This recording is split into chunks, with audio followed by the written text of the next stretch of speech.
नमस्कार मिठुस डायरीते आपनादेर सकलके वेलकाम। आज देखुन आमी रान्नार भिडियो देखाबो ना, सन्ध्यार टिफिनेर जन्य साबु भेजे देखाबो। और ये साबु भाजाटा किन्तु एकदम सम्पूर्ण निरामिष। देखबेन उपोस थेके तारपर झाल झाल नोनता नोनता किछु खेते इच्छा करे तखन किन्तु एई साबु भेजे खेते पारेन। और एटा किन्तु भाजाटा एकदम सिम्पल ब्यापार। तेलटा फुटন্ত गरम करे निये भाजते होबे। तो चलुन आमी एके एके भेजे देखाई आपनादेर। खूब ताड़ाताड़ी हो जाए और खेतेও किन्तु खूब सुंदर लागे। और निरामिष छाड़ाओ सन्ध्यार समय चायेर संगे चा कफिर संगे खेते पारेन, खूब सुंदर लागे। तो स्किप ना करे पुरो भिडियोटा देखते थाकुन और भालो लागले लाइक कमेंट शेयर करते किन्तु भूलबेन ना। तो चलुन रेसिपिटा शुरू करी। प्रथमे आमी एकटा मशला भेजे नेब। এই মশলাটা ভেজে নেওয়ার জন্য আমি একটু যে যেমন পরিমাণ নেবেন সেই অনুযায়ী মশলা করবেন। আমি এখানে 200 গ্রাম সাবু নিয়েছি। তার জন্য দেখুন হাফ স্পুন ধনে, हाफ स्पून जिरे और एक जेहेतु झाल झाल भालो लागे तार जोन्नो 4टे शुकनो लंका, स्वाद मतो लवण, एटा दिए आमी एकटा मशला भेजे नेब। देखुन आमी मशलाटा एकटू भेजे निएछि। एबार ठंडा करे मिक्सचारे पेस्ट करे नेब। देखुन आमी कड़ाईते तेल दिए दिएछि, तेलटा गरम होच्छे। और आमी किछु गाछेर थेके देखुन कारि पाता तुले निये एसेछि, दुटो शुकनो लंका निएछि। এই কারি পাতাটা আমি ধুয়ে শুকিয়ে নিয়েছি যাতে জল না থাকে।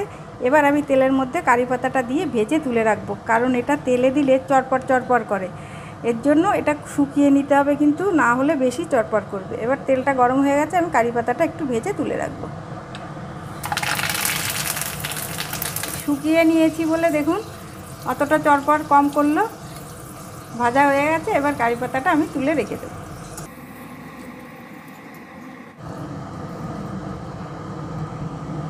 এবার আমি দেখুন কিছুটা বাদাম নিয়েছি 100 গ্রাম মতো, এটাও ভেজে তুলে রাখবো।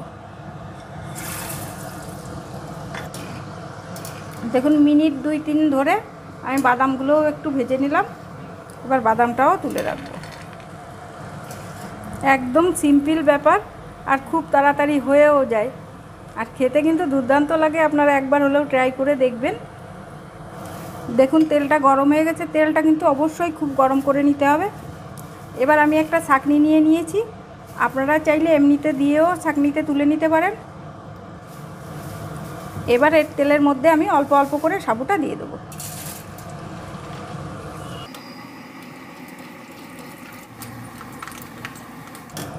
দেখুন ভাজা হয়ে আছে। এইভাবে আমি এক এক করে সব সাবুগুলো ভেজে নেব।